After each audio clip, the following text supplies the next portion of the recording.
तो हेलो दोस्तों, मेरा नाम है Bhushan Chhetri and welcome to this channel. तो आज के वीडियो काफ़ी ज़्यादा इंपॉर्टेंट और ज़बरदस्त और साथ ही साथ बहुत ज़्यादा यूनिक भी होने वाला है। ये वीडियो में मैं आपको बताऊंगा कि राज शमानी ने फाइनेंस विद शरण के साथ एक पॉडकास्ट बनाया था, जिसमें वो दोनों बात कर रहे थे 7 ऐसी चीज़ें जो कि अर्ली 20s में हर एक बंदे को करनी चाहिए जिससे वो वेल्दी बन सकता है। तो ये सारी बातें उन्होंने उनकी पॉडकास्ट के अंदर की थी। तो उन्हीं के ऊपर मैं एक रिएक्शन वीडियो और साथ ही साथ एक इम्प्लीमेंटेशन वीडियो बना रहा हूँ, जिससे बहुत सारे ऑडियंस को ये मदद होगी कि ये सारी एक्चुअल स्टेप कैसे इंप्लीमेंट करनी है।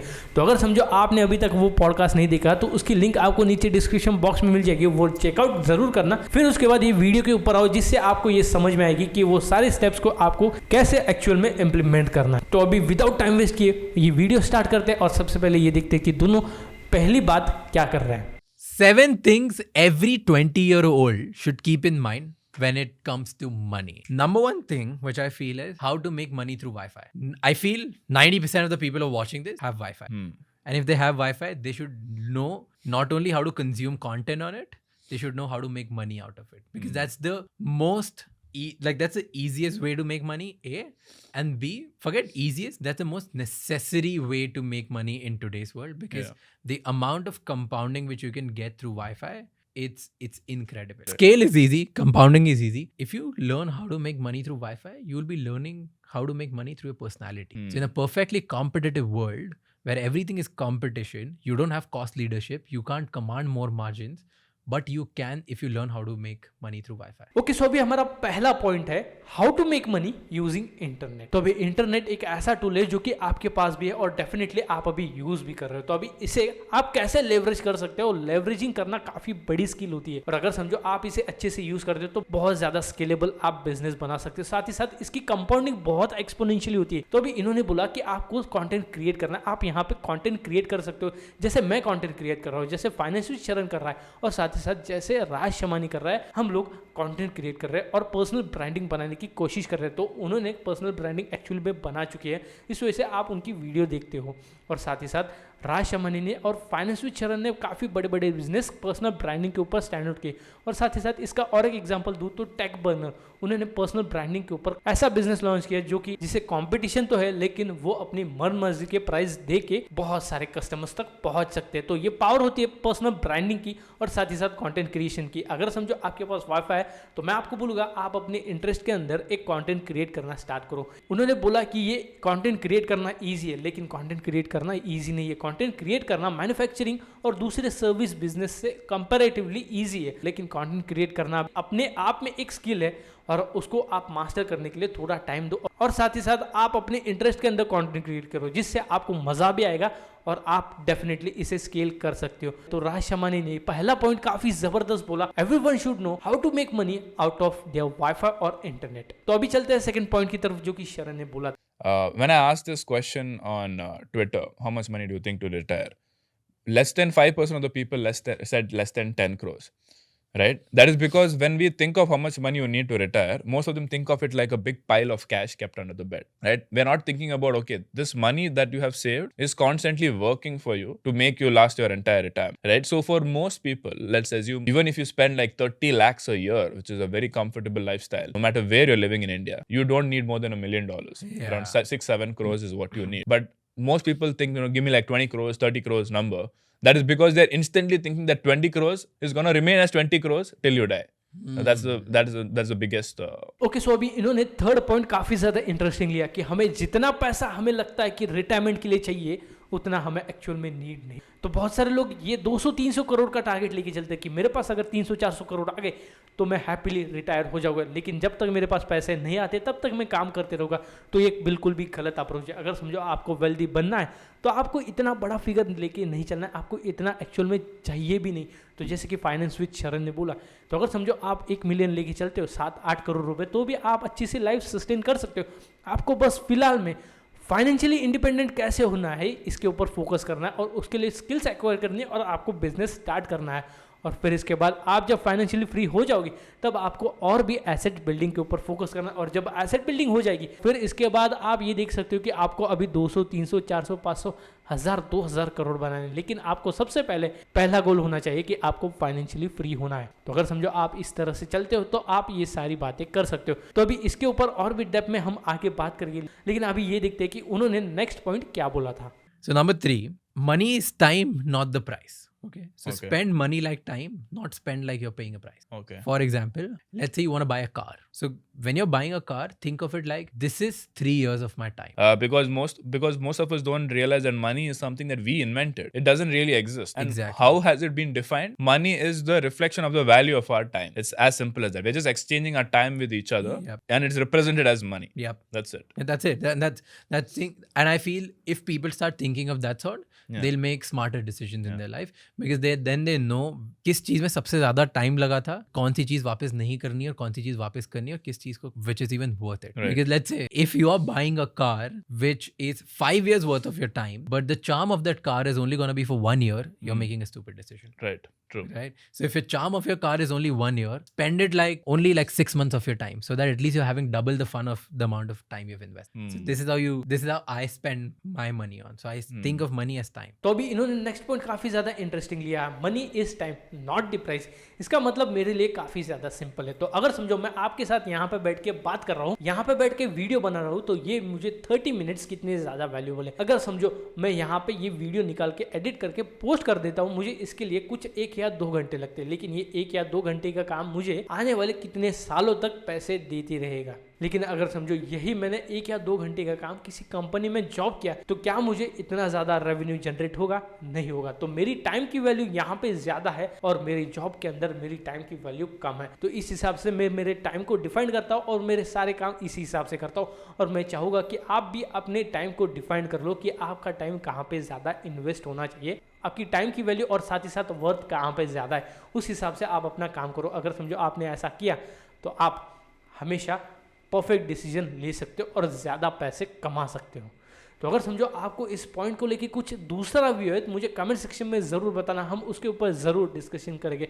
फिर अभी बढ़ते हैं हम नेक्स्ट पॉइंट की तरफ। So my next learning is you do not know what your risk-taking appetite is. Most people think that the amount of risk that you can take is only dependent on your age. So there's this famous 100 minus age rule. So let's say I'm 26 years old, and according to that rule, I'm supposed to invest 74% of my money in equity. Now, if you had asked me this last year when I was planning to go to Colombia and I need 2 crores to pay next year, so would I have to put 75% of my money in equity? It's a stupid decision. Yeah. Right? So your age has nothing to do with how much risk you can take. It is only dependent on what the hell is that money meant for. Right? So if I have no short-term goals coming, then I can maybe follow that 100 minus age rule. But most people in their 20s are thinking about higher education, are thinking about maybe saving up for a home loan down payment a few years from now.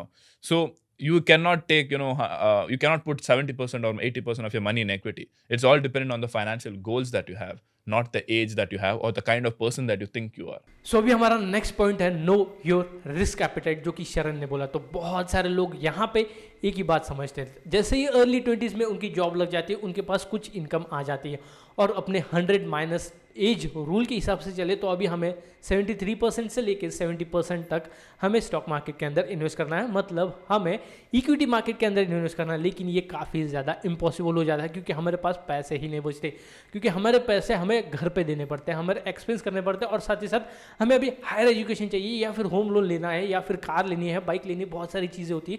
इस वजह से हम अपना पैसा 75% invest नहीं कर सकते, in fact मैं भी नहीं कर सकता और इस वजह से ये रूल कभी कभी वैलिड नहीं हो जाता। अगर समझो आप फाइनेंशियली साउंड हो और आपको बहुत ही अच्छी सैलरी हो और आपके ऊपर कुछ भी रिस्पॉन्सिबिलिटी नहीं है, अगर समझो आपको पैसे घर पे भी नहीं देने और खुद के ऊपर खर्चा करने, तब जाके आप 75% इन्वेस्ट कर सकते हो। लेकिन ये आइडियली रॉन्ग है कि आप यहाँ पे इन्वेस्ट कर सकते हो और बहुत ही रेयरली मैं भी 75% कभी कभार इन्वेस्ट कर पाता हूँ। लेकिन बहुत सारे लोग अगर वो 75% इन्वेस्ट नहीं कर पाते तो वो मार्केट के अंदर ही नहीं आते।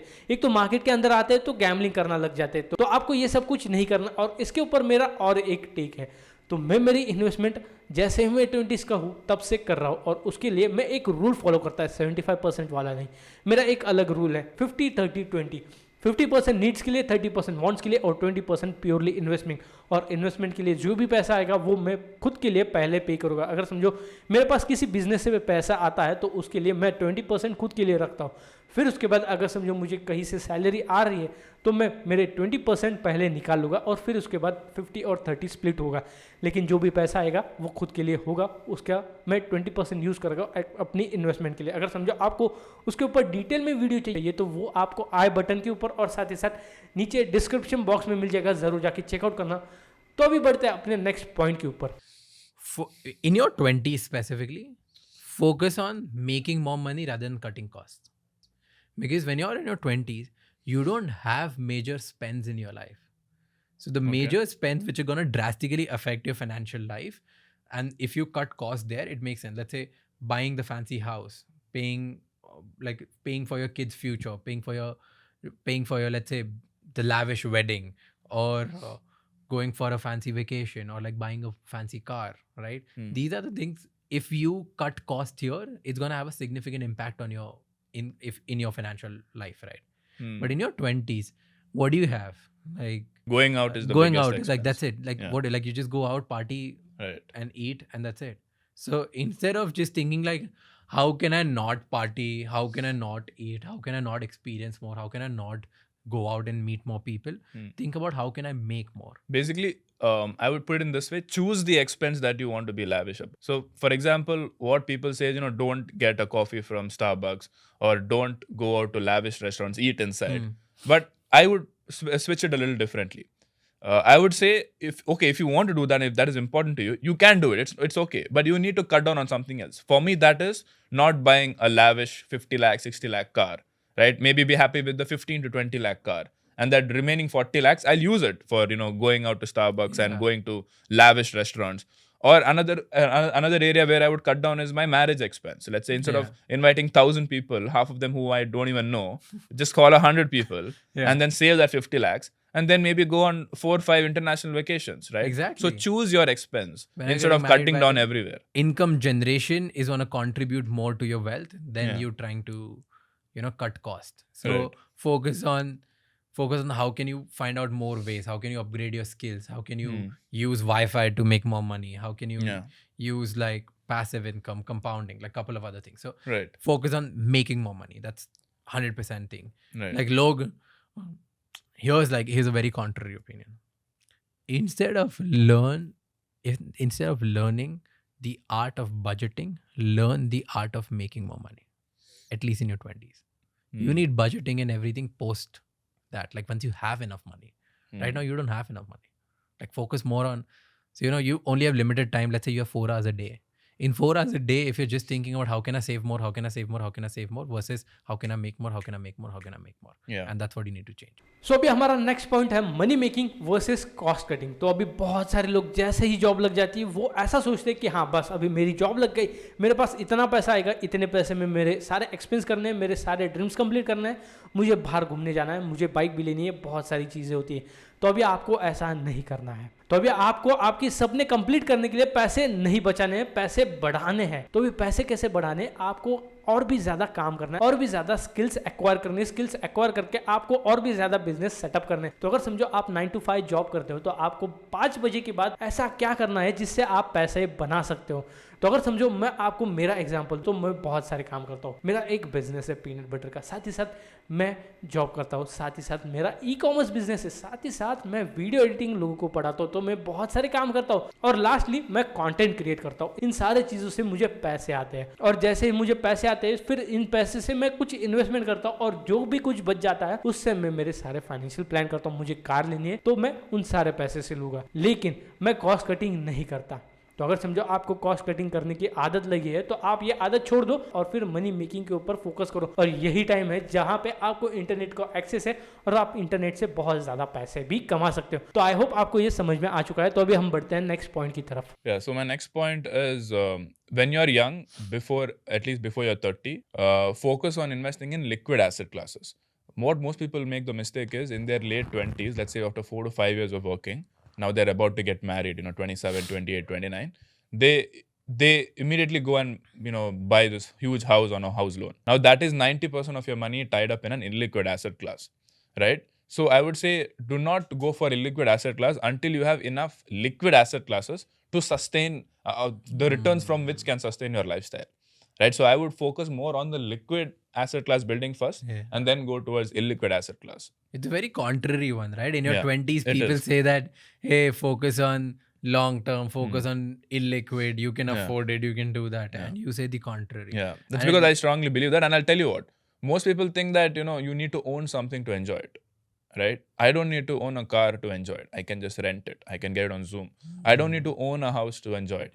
The point being, you don't need to own something, because owning is much more expensive than renting if you think Yeah. about it. When you consider the opportunity cost in play, you definitely can buy a house because everybody wants to call that have that feeling that I own this house. But you give it much more priority than building a liquid corpus for yourself, because you don't know how empowering a liquid corpus is. Would you rather? The answer is simple.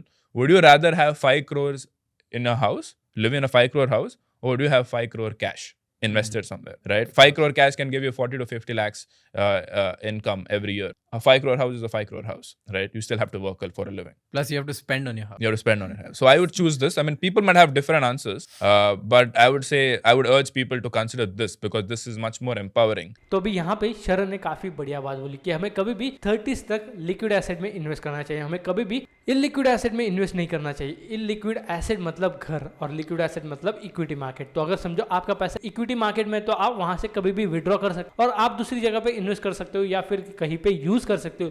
लेकिन अगर समझो आपका पैसा illiquid asset में lock, आपको यहाँ पे opportunity cost भी बेयर करनी पड़ेगी, और साथ ही साथ घर का मेंटेनेंस भी, और साथ ही साथ ये लोन चुकाने के लिए आपको कंटिन्यू काम करते रहना पड़ेगा।